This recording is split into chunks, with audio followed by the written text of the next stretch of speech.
guys, may titikman na naman tayo. Familiar ba kayo dito? Ito ay crinkles. Pero ang brand niya is Chocolitos. Chocolitos, chocolate crinkles. So, titikman natin. Kasi binuksan siya ng pamangkin ko, si Sebi.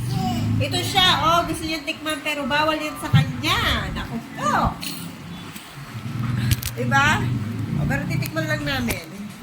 Teka naman. Oh, ayun na. Oh, ikaw mag-vlog. Hello? Oh, auntie, oh. Ay, hindi na siya katulad ng crinkles dati. Diba na? Oh. Nayo. Ay, sa mama mo. Ay, sa mama mo. Auntie, oh. Ay, nga sa mama mo. Oh, diba? No, ito siya. Ang liit niya lang. Parang bato. Matigas no, hindi malambot. Okay na.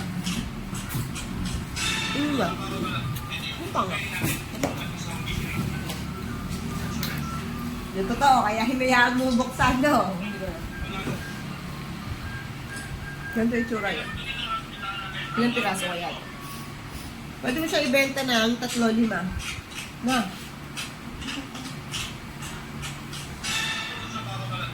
Yun na yun.